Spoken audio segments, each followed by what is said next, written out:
Hey, and we are talking about the third law of power, the third out of 48. So the third one is conceal your intentions, which to me is awful. But what Robert Greene believes is that concealing your intentions is a form of power. And so let's break that down and see if we agree as well. The third law of power is actually all about being dishonest. He literally says deception is always the best strategy. So I'm not making that up. That's what he says. And so when you conceal your intentions, the whole point is to not be honest and not be vulnerable. Um, let's start with the first one, honesty, right? So what Robert Greene explains in this like litany of examples that he gives way too many. It was the longest chapter so far. I hated it, but I was in it because I wanted to share with you. So when he talks about honesty, and the reason why he feels like you shouldn't be honest is because if you share your honest opinion, people are going to feel some type of way. And so it's not to your advantage to keep it a buck. Actually, you should just say what they want to hear. Okay. And part of me agrees, right? Like sometimes people can't handle honesty. Sometimes it's not really even your place to be the honest truth teller in the situation. For example, if, your friend asks you, "How do I look in this outfit?" and you think, "Wow, you look like shit." If you tell them, "Wow, you look like shit," you're a bad friend. That's just mean.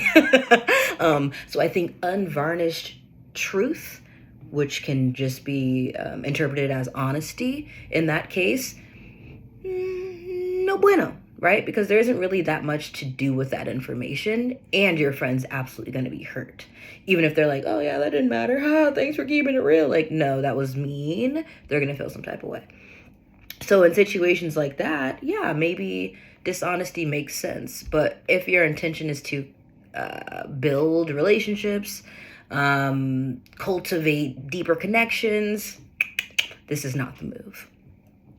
Let's flip over to vulnerability. So when you conceal your intentions, Robert Greene argues that you should never be vulnerable.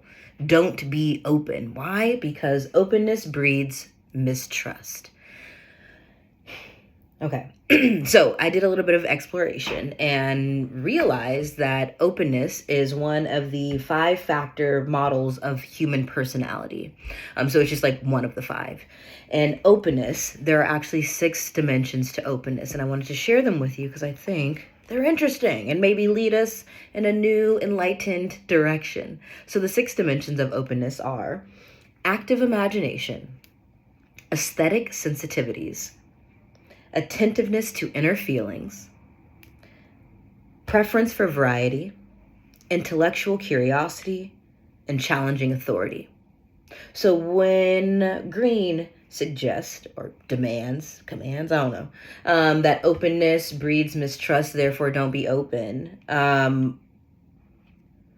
I think what he's saying, right, which aspect of openness breeds this mistrust, is that maybe your ability and willingness, whatever, to challenge authority is what sketches people out, right? Like maybe you're not going to follow the rules. Maybe you're going to flip the script, and that can make people feel some type of way. And therefore, if they don't trust you, you don't really have power over them, or they might not be willing to do what you say in the manner that you want. So fair enough. But I think as a whole, not being vulnerable, especially in relationship, is a mistake.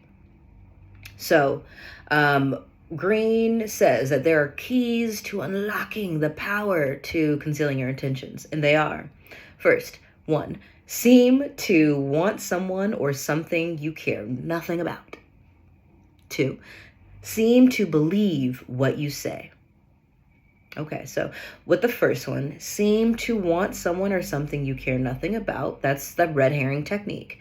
It's actually a technique. It means like, I'm interested in this plant right here, but I don't want other people to really know that I'm interested in this plant. So I'm actually going to talk about the plant over there and like talk about it and seem super into it and like share necessarily. And then everybody's like, wow, she's so into that plant over there. But in reality, that one, I'm into this plant. Right?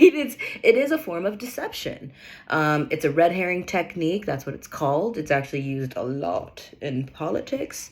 Check out our political atmosphere right now. They're using red herrings left and right.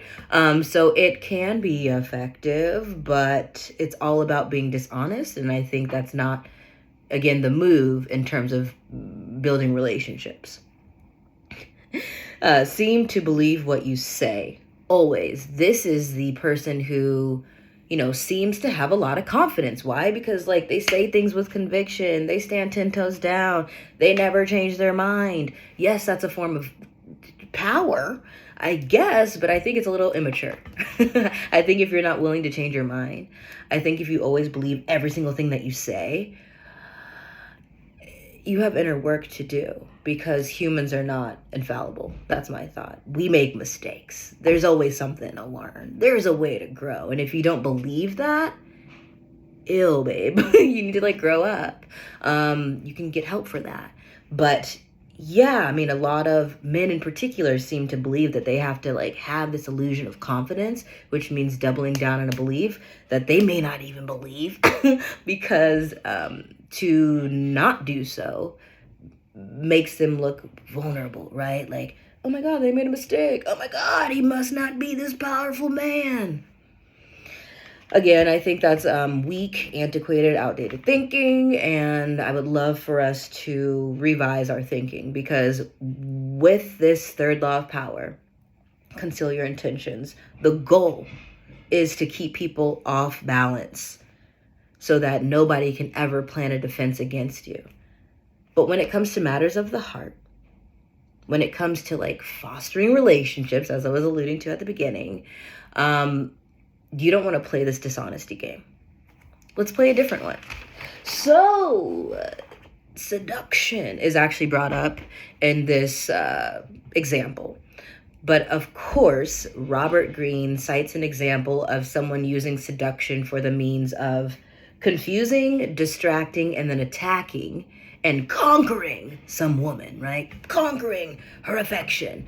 And I think all of that is whack. That's raggedy. So we're going to revise it. When it comes to courtship, dating, I think seduction is healthy.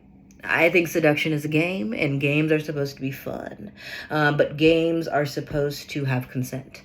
And so you have to lead any form of dating interaction with consent, right? Like make sure both people are down for this dynamic, and then have some fun with it.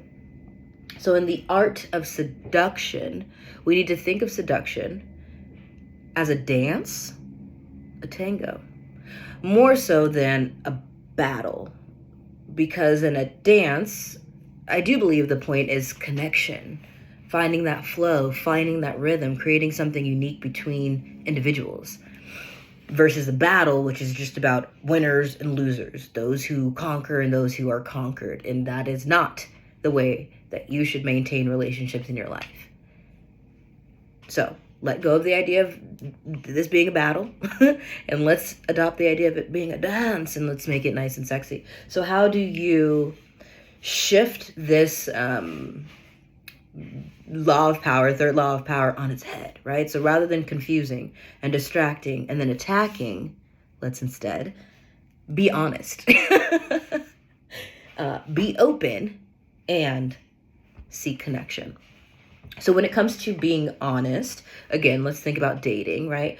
Being honest, there is a way to share about yourself in an appropriate way that lets people know more about you.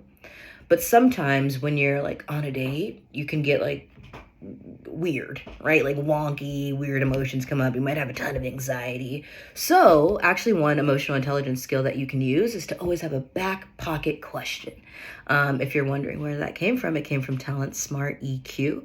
The book is called Emotional Intelligence 2.0. So in that book, one of the strategies is to always have a back pocket question. That way you have better relationship management. So I found some cool questions that you could potentially ask your date in order to be honest and be open. One is, this one is heavy, so hold up. One is, okay, this is kind of a cool one. What was the best date you've been on? And what made it different? Now, obviously, this is kind of a weirdo question to ask on a date, but hey, it's an icebreaker. Who cares? And I feel like their response to the question, their body language, like their investment in answering the question honestly, can tell you a lot about the person. So give it a try. Another question that you could consider: have there been experiences where you've regretted how you acted? I'm not sure if that's a first date question, but maybe third date. I don't know, like it's up to you.